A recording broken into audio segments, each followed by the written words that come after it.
Hello everybody and welcome back to the channel. We're here today with another Sims 2 speed renovation, and this time I've actually moved into Desiderata Valley.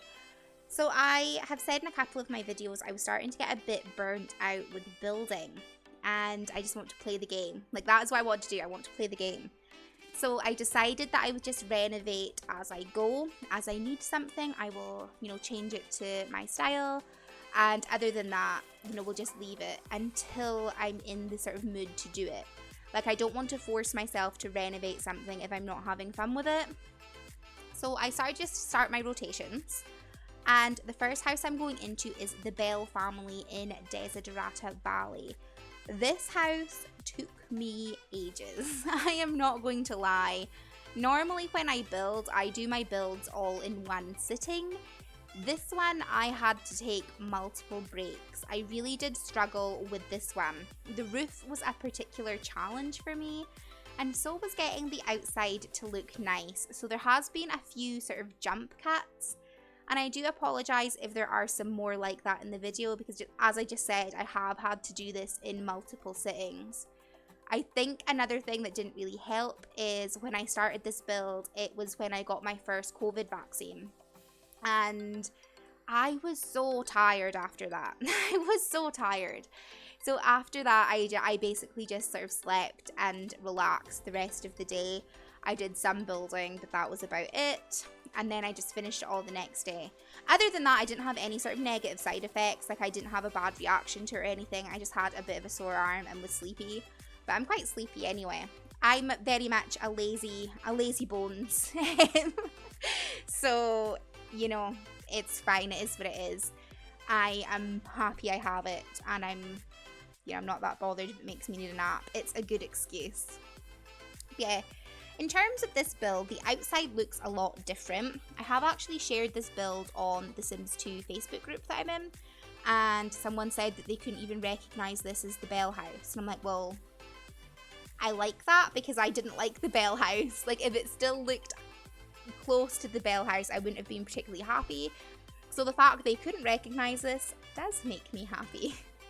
I just feel like Desiderata Valley, the houses are something, I guess. This is like a bulldoze and start again kind of neighborhood. The floor plan for this house I have kept mostly the same. I end up changing a couple of things, but in general, the floor plan is the same, and it's fine. It's just the outside that has changed quite a bit. Mainly the sort of fake third floor on this house.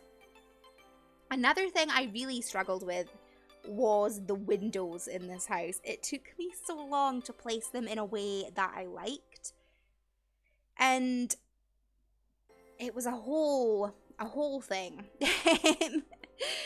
This was a difficult renovation. I think this is maybe one of the renovations that I have struggled with the most.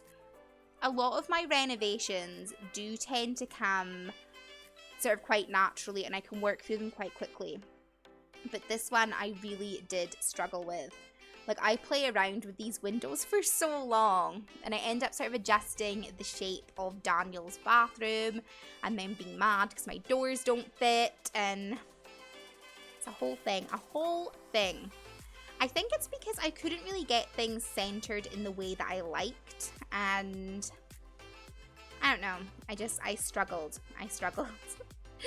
When I think I like something, it turns out I hated it, and then I come back and do it again, and a whole thing.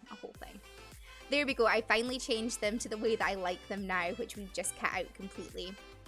So one way I do like to decorate bedrooms is I like to try and pick the bed first, so then I can decorate around it. In The Sims 3, I don't really do that all too often, because you have the color wheel, so any pattern or thing that you like, you can modify it to suit whatever room you have. Whereas in The Sims 2 and The Sims 4, where we're kind of restricted to swatches. The Sims 4 in particular, I do this. The Sims 2, I have enough content in my game where I can pick a bed and guaranteed I'll have a wall that'll match it, But The Sims 4 in particular, I 100% need to pick my bed before I pick the like wallpaper, because there are so few swatches I feel I can work with. Like The Sims 4, despite having like the most intuitive build mode, I would say it's probably the build mode that I struggle in the most. And I do feel it's just because I have the least experience with The Sims 4. Like, I have had The Sims 4 since launch, but I haven't played it nearly as much as I've played the other games. I mean, I'm still very active in The Sims 3 and The Sims 2, whereas The Sims 4 I just don't touch. I am very curious about the new expansion pack though. Very curious. I have actually entered a giveaway for the expansion pack. I normally don't enter giveaways because I don't. I feel like there's some people who are a lot more deserving of Sims 4 packs than I am, but £40 is a lot of money and I don't have that just now. So I'm very curious about the expansion packs. I just thought, I'll enter this one and see what happens.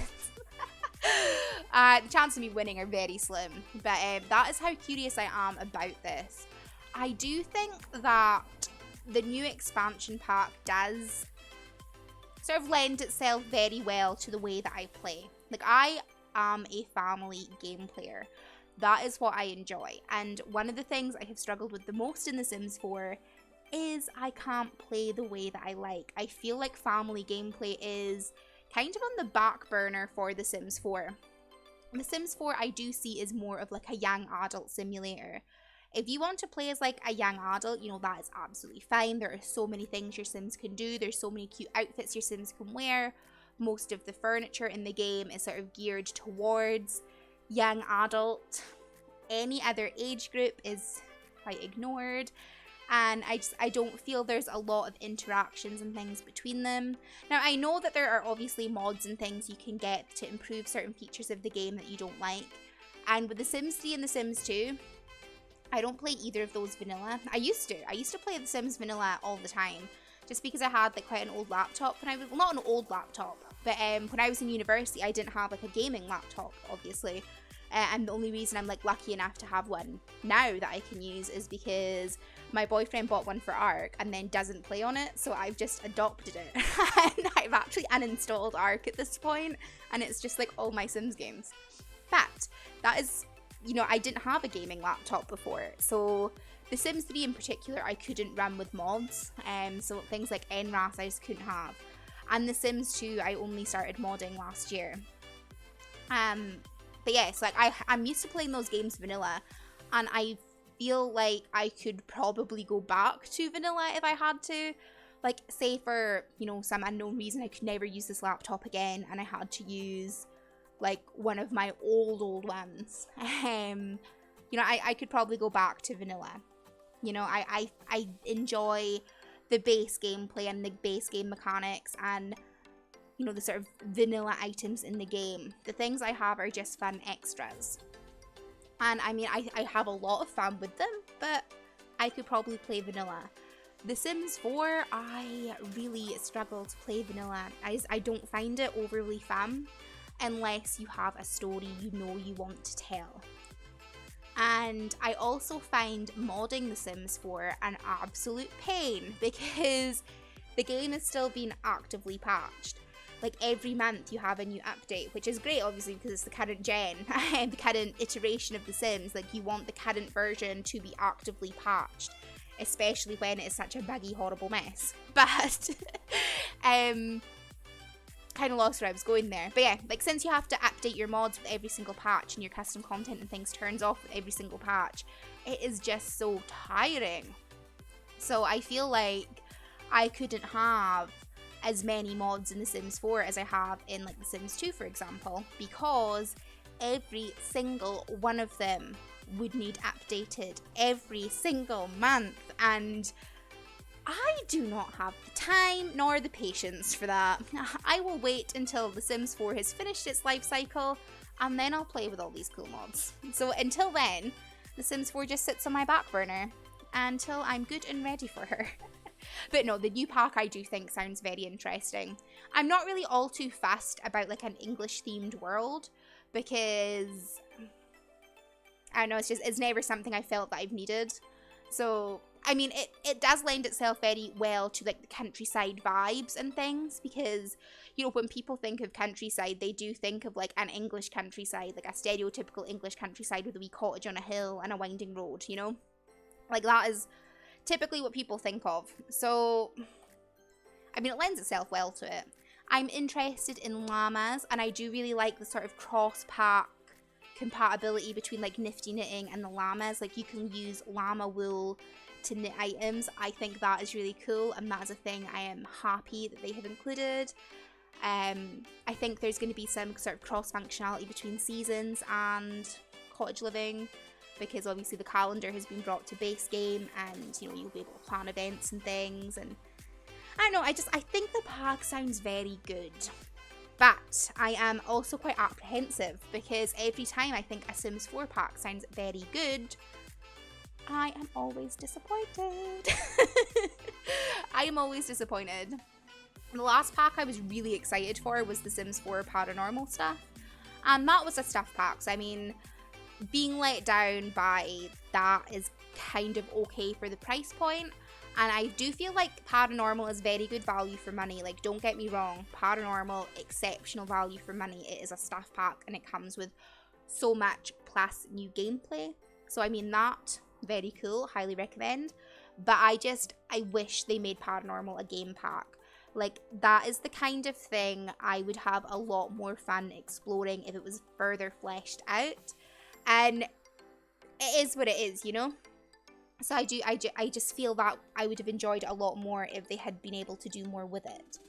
So, you know, I haven't watched any of the early access things about cottage living yet, because personally, and I have said this on my Twitter as well, I think the early access has gone on far too long this time. The pack doesn't release until, excuse me, doesn't release until the 22nd of July, and certain game changers have had early access and the embargo lifted from July 8th. That is like, what, 3 weeks? 2 weeks? Where's my calendar? 2 weeks. Just over 2 weeks. 2 weeks, I don't know. But yeah, I just feel that's ridiculous for early access. I mean, I don't have an issue with early access, and I feel like, you know, game changers should have some perks to being a game changer, you know? But 2 weeks before the pack releases, they have the option to play through everything and release all this content on everything. And by the time that you can buy the pack, it feels like you've explored everything. And I personally, I don't have the patience for, like, getting all this information spoon-fed to me before I can even buy the pack. I really like the excitement of being able to explore things myself, and I don't know, I look negatively upon all the sort of leaks that EA and other companies connected with them, like, slip before a new announcement as well. Like, the Courtyard Oasis kit, Microsoft leaked that on their store. You know, we had Snowy Escape leaks, though I'm pretty sure that was Little Simsy that leaked that. You know, EA update Origin, like, early, and you see a snippet of, oh my gosh, there's new stuff packs coming, or oh, it's called this. And I don't know, I don't like that style of marketing. Like, let your game speak for itself once it is coming close to release, once you're able to make an official announcement about the pack. Don't leave it open to all this speculation, and I don't know, I'm tired of it. I'm actually very tired of it. And I mean, I realize a lot of like Sims YouTubers have made like names for themselves based on like Sims 4 news and speculations, but I don't find that interesting. I'm sorry, I really don't. And I don't know, I find that this new leak style of marketing for The Sims very tiresome. And then the whole super early access to spoon feed you every single detail about the pack before you have the option to buy it. I'm not a fan of that. So I've been trying to avoid spoilers, but if you're on any sort of social media in a Sims capacity, you're gonna see things. And you're gonna see things. Like, I already know there is a lactose intolerant trait, which also I don't really feel like that should be a trait. I mean, I thought that vegetarian was kind of stretching it as it is, just because, you know, it's a dietary like requirement or a dietary choice. And I don't feel like your diet is your personality. Like, I mean, people are very complex, and there is so much more to someone than whether they eat like a vegan diet or whatever. So I don't feel like if you only have 3 trait slots, you should be having to choose dietary requirements as that. So lactose intolerant is a ridiculous trait I'll probably never use. Like, I don't really care if my sim gets a runny bum after eating ice cream. Like, I'm not gonna waste a trait slot on that. I have seen some modders are trying to create like a likes and dislikes thing with the sort of dietary traits though, and turn them into, again, likes and dislikes rather than taking up a trait slot, which I think would be very interesting. So yeah, sorry, I realise I've been talking about The Sims 4 a lot in this, and I haven't discussed the Bell family at all. So let's just switch back. We'll talk about the good old Sims 2. You know, we love her. She's great. But if you're not familiar with the Bell family, Hannah Bell and her husband Isaac have a son called Daniel, and this is their home. And they have recently invited in Hannah's sister Sharon to live with them. Sharon is having some financial trouble, and just while she gets on her feet, she is going to move into the Bell household.